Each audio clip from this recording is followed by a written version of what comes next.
770.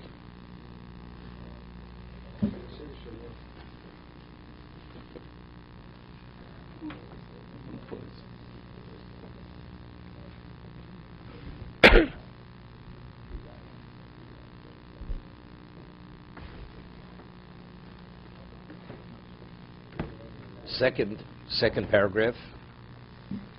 Al-Kain. Hisyachid ochi bavodoso. He says, therefore, hisyachid ochi bavodoso. Serve him alone. Kasher hisyachid briyoscho vanogoscho v'tarfcho v'chayecho musecho. Just as he alone provides for your health, for your function, for your sustenance, for your life, and for your death. As he's the only one who provides that, don't rely on anyone. You should be the one to be as dedicated to him as he's dedicated to you. V'sim toroso v'sifro nochachenecho. You should place his law and his book before your eyes. There should always be a continuous cognizance of your responsibility. V'yachelo gmulo. And you should await his reward for doing. Ufachad mi'oncho.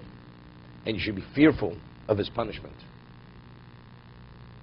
V'kabel t'noi hager asher rusicho aleim al nafshcho ko yimei chayecha b'olam hazeh. And you should accept all the preconditions of a stranger, which I sensitized you all the days of your life.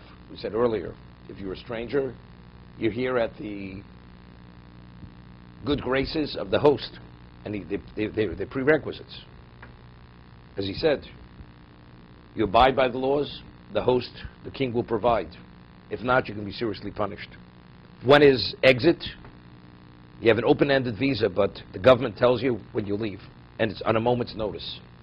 And when you leave, you go out into a wilderness. Unless you provide sufficient provisions, you're not going to survive it. So because the person doesn't know when he will have that exit, he makes sure to, and he's always conscious of that, of the eventuality when he's going to have to leave. And if you're cognizant of this, the value of life, the upside and the downside, continuously, you'll arrive and you'll achieve the pleasantness of the world to come. It's part of one of the Zmiris on Shabbos. Dei chochma lo nafshecho, yichesel roshecho. Right? It's the crown to your head. If you understand, take wisdom for your soul. Live wisely. Ve'elo ochi shloshim ponim ofnei cheshbon ha'odom im nafsho le'elokim yisaler. These are the 30 ways of personal accountability. One has to hold himself accountable to HaKadosh Baruch Hu. She'techashiv im nafshcha le'em.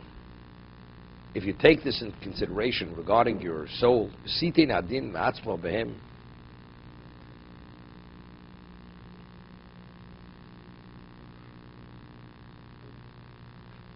Yeah, hold yourself to an accounting in these ways. V'sitin adin ma'atzmo aleim yibaka l'cha'olam.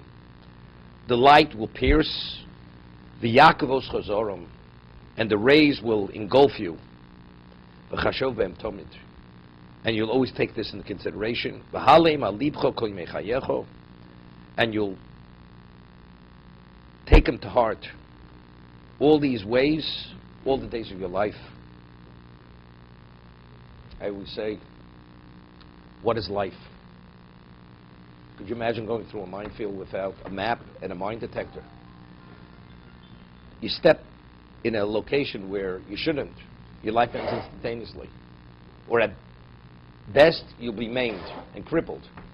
Life is a minefield. Continuously. You have to keep your eyes open, you have to be cognizant, you have to be trained, and you have to be in proper, your reflexes have to be in order. Because if you don't react quick enough, it could be a question of life and death, or something become handicapped. It's the exact same thing. So we're talking about the cognizance, the understanding, the value. This is continuous. This has to be in a person's mind. He says, and it's not sufficient the degree that I'm discussing it. I'm only mentioning it in a very abbreviated way.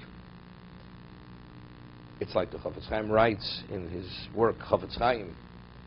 He says, I'll tell you the principle of the Rambam, that the Rambam says regarding Lashon Hara. Anything, he says, I can't apply it, give you every conceivable example and application, but if you understand the principle and you live by this principle, you're not going to speak about someone else. Anything that causes another person any degree of pain, whether it's emotional, whether it's financial, whether it's physical, or causing any other person a loss, you're not permitted to say it.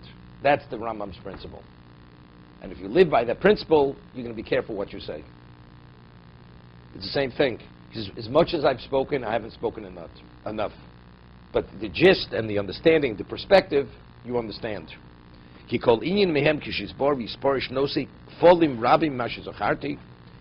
says, as much as we explain it, we elucidate it, what it carries, the application, endless more applications than I mentioned.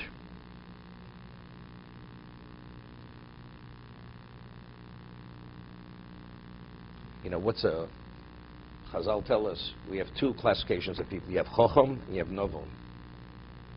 Right? You have Chocham. What's the Morris Medrash says? What's the Chocham and a Novon? A Chocham is a person that has knowledge. I'm not talking about a wise man.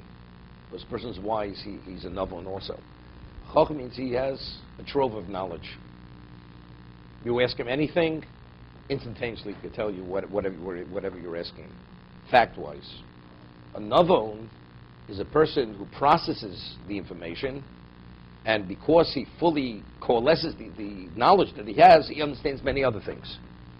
Moshel Ma'adavadome, Chazal tell us, you have a person, he has a very large amount of coins. He counts them, but he doesn't understand how to invest. So all he can do is count his money over and over again. At the end of the day, he's still counting his money.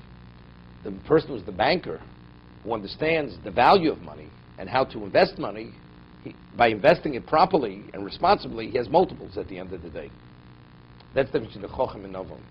So he's saying, I've given you the principles. I've spoken, I haven't spoken enough. But if you fully grasp what I'm saying, in terms of what you will understand is endlessly more than what I'm explaining to you. In terms of the importance of this particular particular aspect of self-accountability. Acharosi aleim ha'oro. I've only aroused you to it. Be'iskarti adora shosam haskora b'derech k'tzora. One who seeks it out, you have to seek it out. You have to be interested in living responsibly in this context. He doesn't want the work should be too lengthy, which is not his original intention. It's purely to arouse you, to alert you to what you have to be concerned about. That's the purpose of this work. You should put them before your eyes and directly before your vision. And you should take it to your heart and to your mind. Right? Moshe Rabbeinu says to Klal, we say it every day in the Oleinu. Right? It's not enough just to know. You have to take it to heart. She's saying the same thing. You have to take it to heart and take it to mind. And then you will see when you review it and you reflect on it, you will see principles which were concealed, and guidance, spiritual guidance, musarim, okay?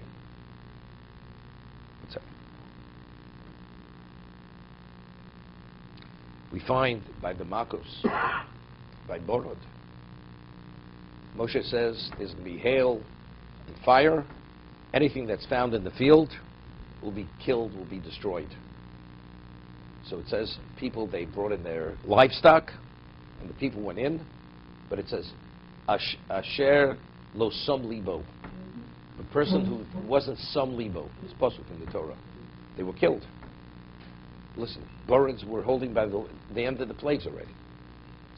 So many, everyone was accurate as Moshe said.